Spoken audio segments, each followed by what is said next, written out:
Hi, my name is Mark, and as you can see we've returned to the series where I compose a song and show you guys my process. And if you've seen the last episode, you'll probably remember that I told you that I was going to keep doing the verse, but because I wasn't sure if I should do a spookier version of the song with these darker themes, or a version that is more aligned with the intro, that isn't really jazzy, but has a lot of those jazzy modulations and cliches, because I could do one or the other and I wasn't really sure. I told you guys I'd be doing both of them, then tell me which one you guys would like me to actually keep on with. I've already recorded the spookier version, and now we need to do a verse. Okay, so Mark from the future, after I started to export everything, I noticed something really odd, which is the screen recording I did of me notating everything out for some reason got damaged after like 2 or 3 minutes of recording. It kept recording the audio but not the screen, it just got frozen, and as if that wasn't enough, I can't really export it, so I don't really have the proper screen capture for this video. I'll try the best I can so that I can make it somehow cohesive and in a way easy to understand, but again, it's not my fault and I hope it doesn't happen next time. Now back to the video. For those of you who haven't really watched the first episodes,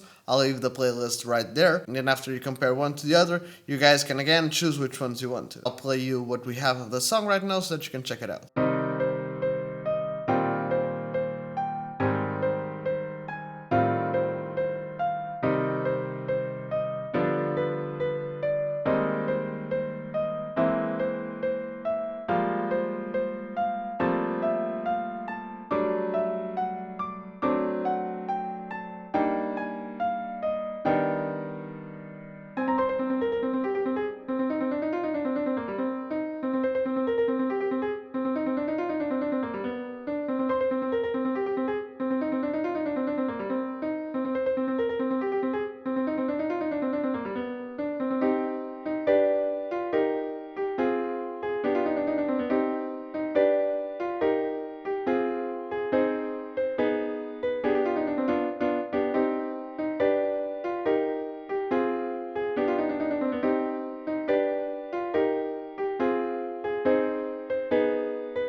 Okay, so that's what we're working with, and I'm sort of picturing this part as a sort of a chorus slash main melody thing, this part as sort of riff slash bridge one, and this part right here as the intro. And now we need to do a verse. But before we get to it, I just want to say please subscribe to my channel. You're probably aware that even if you subscribe to a channel, those channels' videos may really not show up in your subscription box.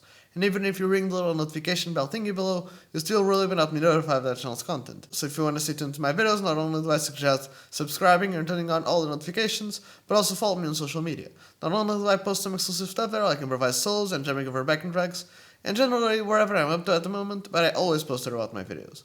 Links for those stuff will be below, but in general at Mario Guitar. And since you're down there, please consider leaving a like and perhaps share this video on social media. I'd highly appreciate it. But getting back to the video itself, I was thinking that since the verse we had before sounded a little bit too spooky and too different from the rest of the song, especially the intro, I thought I'd start out by maybe getting the main motif of the intro and maybe see what we can come up with. Eventually. Okay, so we're getting somewhere. I think I've got something I'm okay with. Let's go from the chorus part-ish and then hear what we've got.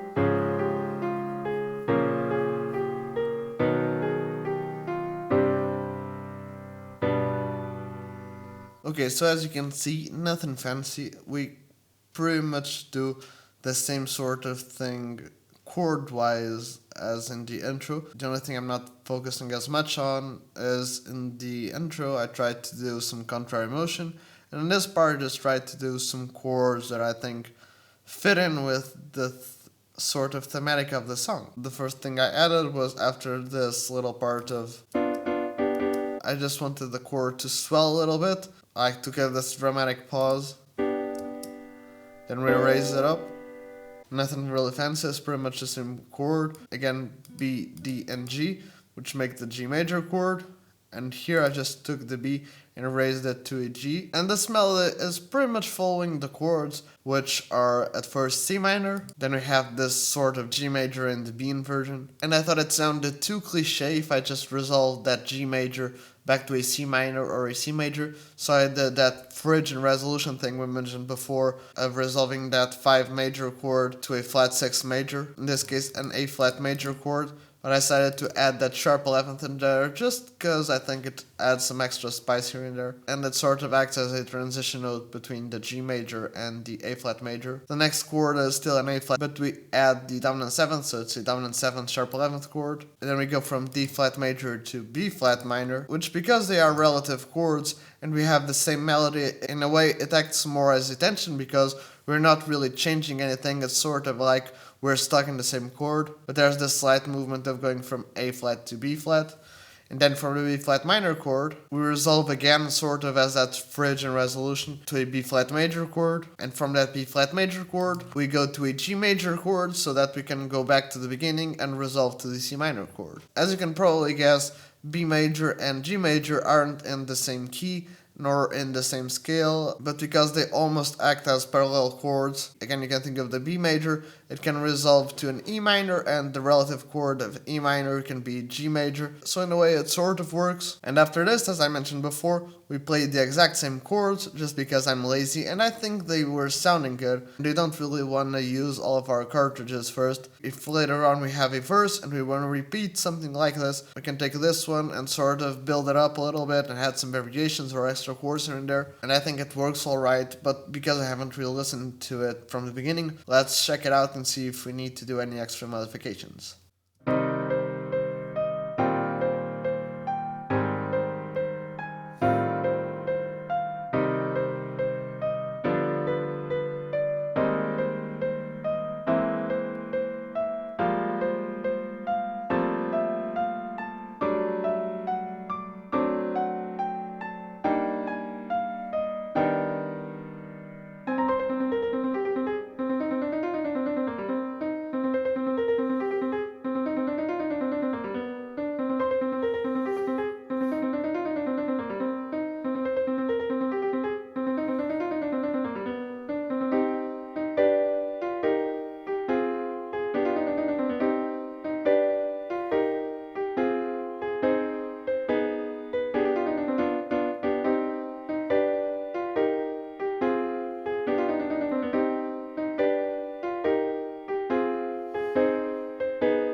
I don't really think that sounds bad. I'm not sure that if I hadn't suggested maybe doing a version of the song that is more similar to the intro, instead of doing the spookier version I mentioned before, is something I would have done naturally. I think this sort of sound is a little bit out of my comfort zone, but because if this was just a regular song I was working with, it wouldn't just be finished like this. I would add other instruments and be learning how to play this on guitar and whatever. I don't think I would react the same way, but again, I don't dislike it. Again, I think it's up to you guys. Check out the spookier version and then tell me which one you want me to keep doing. If you want me to do the spookier version or you want me to do this, again, I call it jazzy. It really ain't jazz. I call it jazz because I feel like it, I guess. But yeah, I don't know. You guys tell me what you think.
If there's something I did or said in this video that you either didn't quite understand or didn't get it at first, please leave it in the comment section below, I'll try to explain it next time. And as I always mention in these sorts of videos, if you want to take either some of these melodies or riffs and do your own songs, please be free to do it. Just post them on Instagram or YouTube and send them to me. I'll definitely see them and repost them because I'd really like to share and see what you guys can come up with. Again, sorry if I look or sound a little bit weird. I've been having some interesting allergies, but we'll get back to normal. And please not only check out the other videos if you haven't already, but perhaps check out some of my other videos. Not only do I do composing videos like this one where I compose a song and show you my process, but I also do others of tips and tricks. I also do guitar lesson videos, either talking about technique or soloing and improvising / playing out of the box. I also talk about music theory, transcribe licks that I either think are interesting or the licks themselves are a little bit different from what whoever played those licks usually plays. If you have any suggestions for videos, I have this Yates series, You Ask, I Teach. I know, pretty boring, generic, and self-explanatory title. So as you can probably guess, and as the name implies, in that series I pretty much teach anything you guys leave in the comment section below. Well, guitar and musical related, of course, so if you want something you want me to talk about, just leave it in the comment section with the hashtag Yate. And lastly but not leastly, I have this series called Bass Tricks for Guitar, because for those who don't really know, I actually started out as a bass player and gigged for a couple of years before I eventually moved on to guitar. So when I came to guitar, I guess I brought some things to my guitar playing that those of you who didn't really start out on bass either don't do or don't think about. So if you're a guitar player or any sort of musician really, who didn't really start out on bass, there's probably something you can learn from those videos. But yeah, I guess that's it. Again, thank you so very much for watching. Don't forget to like, comment, subscribe, turn on all the notifications, follow me on social media, and if you can, share this video on social media. Check out some of my other videos after this one, and cheers!